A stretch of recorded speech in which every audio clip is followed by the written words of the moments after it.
আসসালামু আলাইকুম। সবাই কেমন আছেন? ইতালির যে মানববন্ধন, এই মানববন্ধন বিষয়ে অনেক কিছু ঘটে গেছে।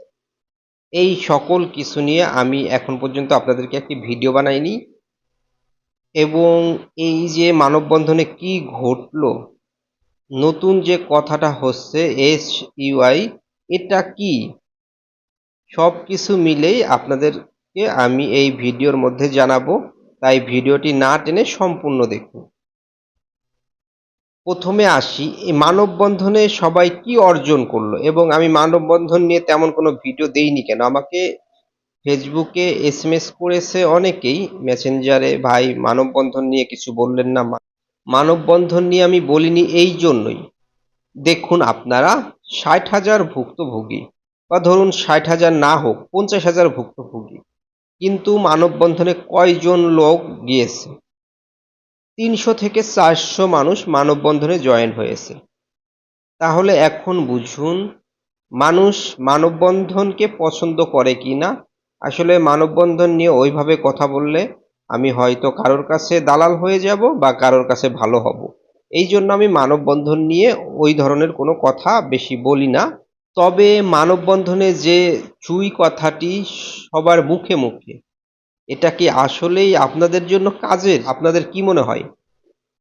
আমি বলবো কোনো উপকার হয়নি আপনাদের।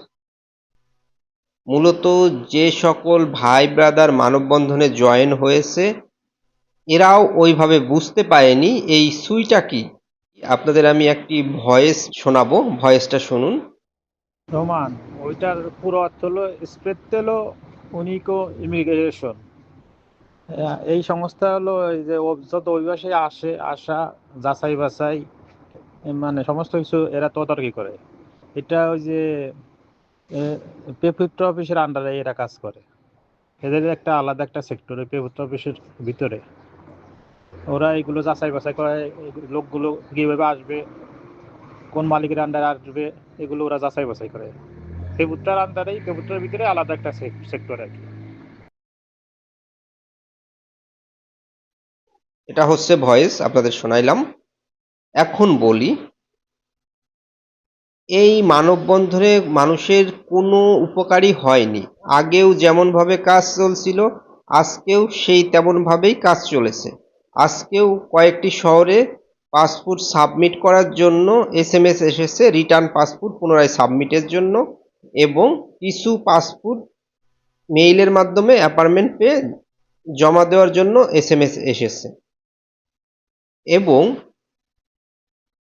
আপনার মানববন্ধনের আগেও যেভাবে ফাইল দিচ্ছিল, বরঞ্চ মানববন্ধনের ২ দিন আগে ওরা সবসময় মানববন্ধনকে একটু ভয় পায়। ভয় পাওয়ার কারণে কিছু কাজ দ্রুত দিয়েছিল, অল্প কিছু কাজ বেশি দিয়েছিল। এটা ভিএফএস গ্লোবালের একটি চাল।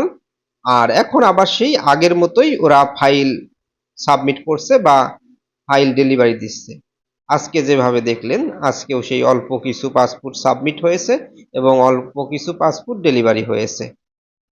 এটা আমি আগেও বলেছিলাম, ভিএফএস গ্লোবাল মানববন্ধনকে একটু ভয় পায়, কারণ ওরা সবসময় একটু দুর্নীতির সাথে জড়িত থাকে এই জন্যই। সুই বিষয়টা আসলে মানুষের স্বপ্নে পরি দেখানোর মতো। এটা আগেও যে আইন ছিল এখনো সেই আইন আছে।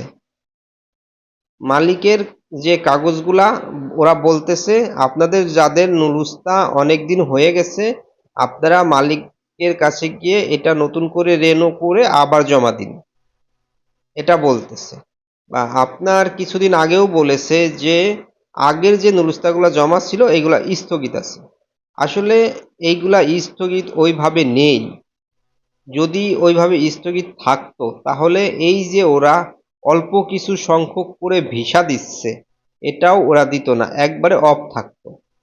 মূলত এই কথাগুলা ওরা বলে থাকে, ওরা ওদের মতো করে কাজ করবে, ভিএফএস গ্লোবালের মতো করে দুর্নীতি করবে, এটা বলার যেন কেউ না থাকে সেই জন্যই ওরা এইভাবে কথা বলে। আপনাকে নতুন করে নুলুস্তাটা মালিকের দিয়ে চুই থেকে রেনু করতে বলছে। আরে ভাই এটা বুঝতে হবে, আপনার মালিক যদি সঠিক থাকে আপনাকে বলতে হবে না, সেই এটা রেনু করে আনবে। আমাদের যে সকল মালিকেরা আছে এরা বিভিন্ন ধরনের দালাল ধরে বিভিন্নভাবে কাগজ বের করেছে, 3-4 হাত হয়ে কাগজ বের হয়েছে। আসলে এখন আপনার যে মাধ্যম, চাইলেও মালিকের সঙ্গে যোগাযোগ করতে পারছে না। আর কিছু কিছু মালিক আছে ভয়ে তারা কন্ট্রাক্টই করছে না, সে বলছে আমি লোক নিব না। কারণ ইতালির যে নতুন নিয়ম করেছে সরকার, সেই নিয়মের কারণে ওরা একটু ভয়ের কারণে ওরা এখন লোকই নিতে চাচ্ছে না। এটা হচ্ছে মূল বিষয়। আপনাদের একটি সান্ত্বনামূলক কথা ওরা বলেছে। এখন একটা কিছু বলে তো আপনাকে ঠান্ডা করতে হবে। তো এই মানববন্ধনের বিষয়টা ওরকমই হয়েছে। আপনাদের স্বপ্নে পরি দেখিয়েছে, মাধ্যম এবং মালিকের সঙ্গে যোগাযোগ যাদের আছে তাদেরই ভিসা হচ্ছে। স্থগিত বলতে কিছু নেই। আপনাদের ওরা সান্ত্বনা দেওয়ার জন্যই এই স্থগিত কথাটা বারবার উচ্চারণ করে। আশা করি একটু হলেও বোঝাতে পেরেছি। আজকের মতো এই পর্যন্ত। ভালো থাকবেন। আল্লাহ হাফেজ।